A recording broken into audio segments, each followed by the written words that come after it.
Gabriel Garcia Marquez is one of my favorite writers for his storytelling, but even more, I think, for the beauty and precision of his prose. Now, whether it's the opening line from 100 Years of Solitude, or the fantastical stream of consciousness in Autumn of the Patriarch, where the words rush by page after page of unpunctuated imagery, sweeping the reader along like some wild river twisting through a primal South American jungle, reading Marquez is a visceral experience. Which struck me as particularly remarkable during one session with the novel, when I realized that I was being swept along on this remarkable, vivid journey in translation. Now, I was a comparative literature major in college, which is like an English major, only instead of being stuck studying Chaucer for 3 months, we got to read great literature in translation from around the world. And as great as these books were, you could always tell that you weren't getting close to the full effect.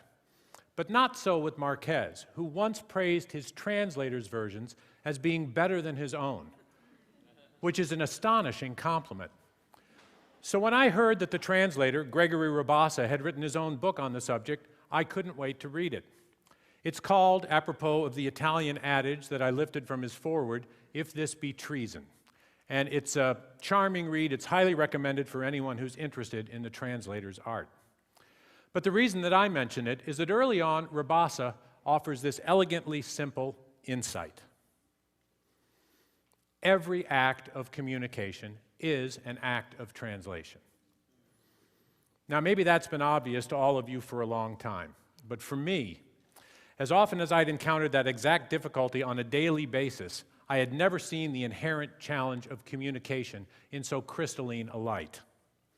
Ever since I can remember thinking consciously about such things, communication has been my central passion. Even as a child, I remember thinking that what I really wanted most in life was to be able to understand everything and then to communicate it to everyone else. So, no ego problems.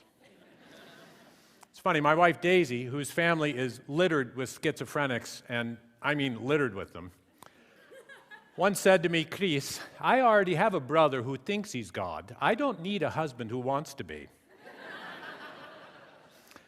Anyway, as I plunged through my 20s, ever more aware of how unattainable the first part of my childhood ambition was, it was that second part, being able to successfully communicate to others whatever knowledge I was gaining, where the futility of my quest really set in. Time after time, whenever I set out to share some great truth with a soon-to-be grateful recipient, it had the opposite effect. Interestingly, when your opening line of communication is, hey, listen up because I'm about to drop some serious knowledge on you, it's amazing how quickly you'll discover both ice and the firing squad. Finally, after about 10 years of alienating friends and strangers alike,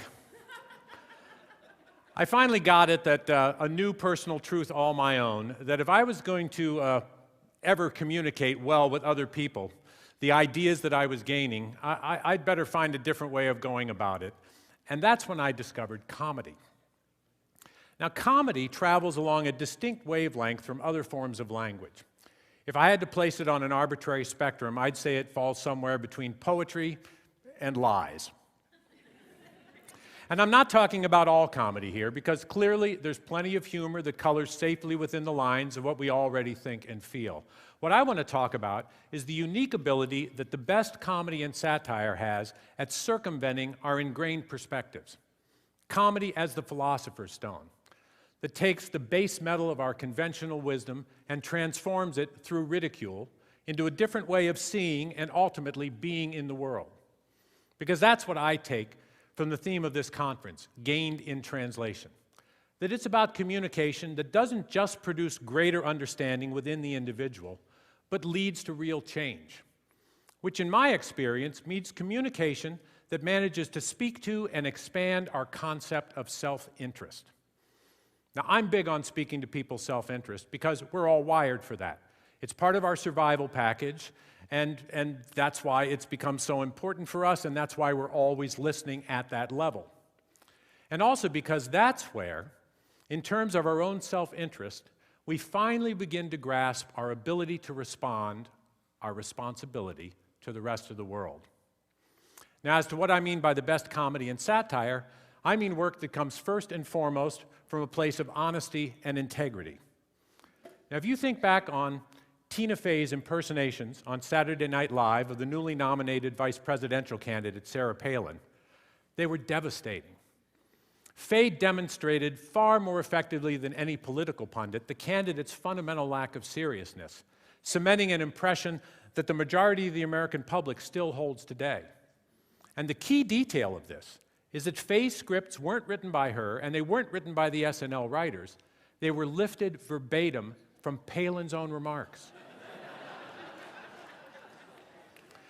Here was a Palin impersonator quoting Palin word for word. Now that's honesty and integrity, and it's also why Fey's performances left such a lasting impression. On the other side of the political spectrum, the first time that I heard Rush Limbaugh refer to presidential hopeful John Edward as the Breck Girl, I knew that he'd made a direct hit. Now, it's not often that I'm going to associate the words honesty and integrity with Limbaugh. But it's really hard to argue with that punchline. The description perfectly captured Edward's personal vanity, and guess what? That wound up being the exact personality trait that was the core of the scandal that ended his political career. Now, The Daily Show with Jon Stewart is by far the most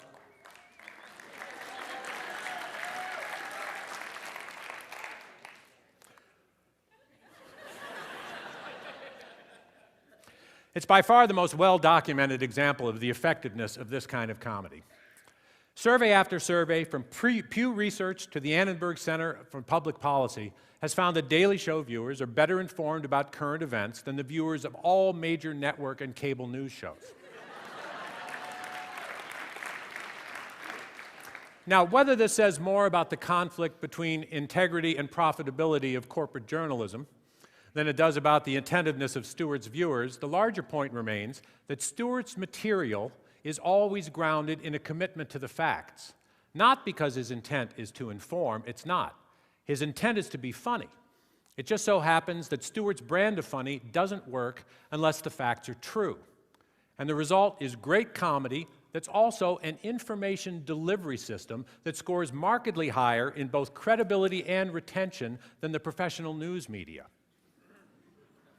Now, this is doubly ironic when you consider that what gives comedy its edge at reaching around people's walls is the way that it uses deliberate misdirection. A great piece of comedy is a verbal magic trick, where you think it's going over here, and then all of a sudden you're transported over here, and there's this mental delight that's followed by the physical response of laughter, which not coincidentally releases endorphins in the brain, and just like that, you've been seduced into a different way of looking at something, because the endorphins have brought down your defenses. Now, this is the exact opposite of the way that anger and fear and panic, all of the flight or fight responses, operate. Flight or fight releases adrenaline, which throws our walls up sky high.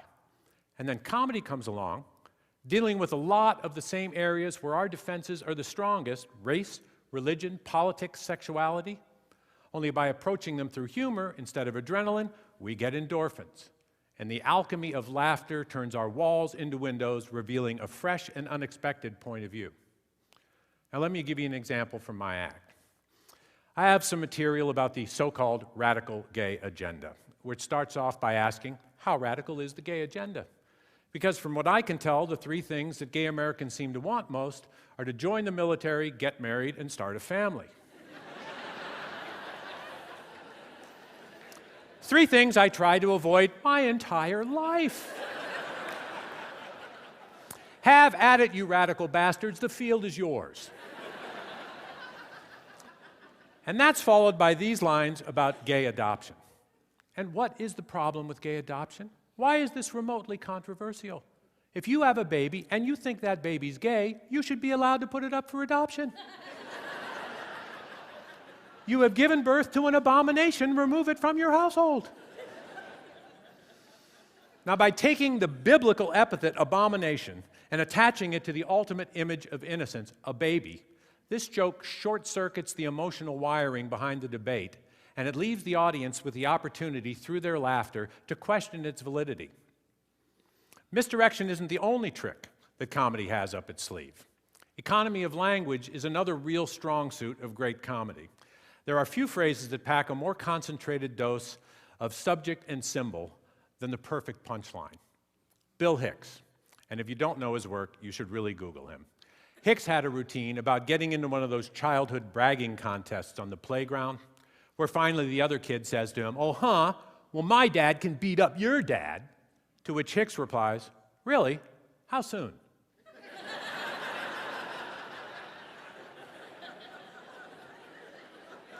That's an entire childhood in 3 words.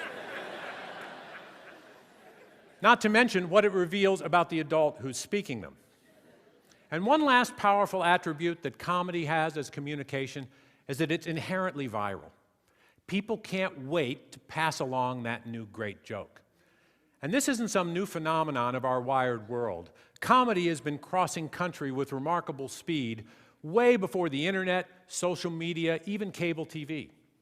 Back in 1980, when comedian Richard Pryor accidentally set himself on fire during a freebasing accident, I was in Los Angeles the day after it happened, and then I was in Washington, D.C. 2 days after that. And I heard the exact same punchline on both coasts, something about the Ignited Negro College Fund. Clearly, it didn't come out of a Tonight Show monologue. And my guess here, and I have no research on this, is that if you really were to look back at it and if you could research it, you'd find out that comedy is the second oldest viral profession.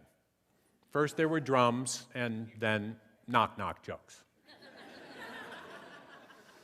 But it's when you put all of these elements together, when you get the viral appeal of a great joke with a powerful punchline that's crafted from honesty and integrity, it can have a real-world impact at changing a conversation.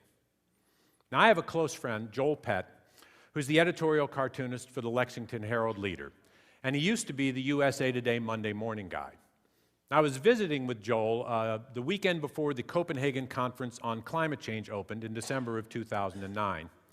And Joel was explaining to me that because USA Today was one of America's 4 papers of record, it would be scanned by virtually everyone in attendance at the conference, which meant that if he hit it out of the park with his cartoon on Monday, the opening day of the conference, it could get passed around at the highest level among actual decision makers. So we started talking about climate change. And it turned out that Joel and I were both bothered by the same thing, which was how so much of the debate was still focused on the science and how complete it was or wasn't, which to both of us seemed somewhat intentionally off point. Because, first of all, there's this false premise that such a thing as complete science exists. Now, Governor Perry of my newly adopted state of Texas was pushing this same line this past summer at the beginning of his oops-fated campaign for the Republican presidential nomination, proclaiming over and over that the science wasn't complete at the same time that 250 out of 254 counties in the state of Texas were on fire. And Perry's policy solution was to ask the people of Texas to pray for rain. Yeah. Personally, I was praying for 4 more fires so we could finally complete the damn science.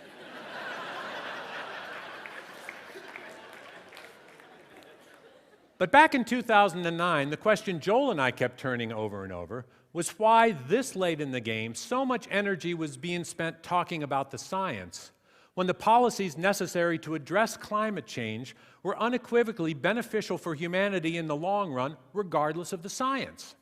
So we tossed it back and forth until Joel came up with this.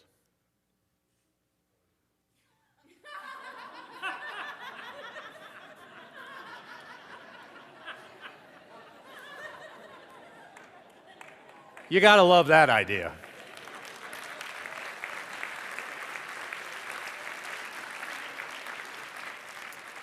How about that? How about we create a better world for nothing? Not for God, not for country, not for profit, just as a basic metric for global decision making. And this cartoon hit the bullseye. Shortly after the conference was over, Joel got a request for a signed copy from the head of the EPA in Washington, whose wall it now hangs on. And not long after that, he got another request for a copy from the head of the EPA in California, who used it as part of her presentation at an international conference on climate change in Sacramento last year. And it didn't stop there. To date, Joel's gotten requests from over 40 environmental groups in the United States, Canada, and Europe, And earlier this year, he got a request from the Green Party in Australia, who used it in their campaign, where it became part of the debate that resulted in the Australian Parliament adopting the most rigorous carbon tax regime of any country in the world.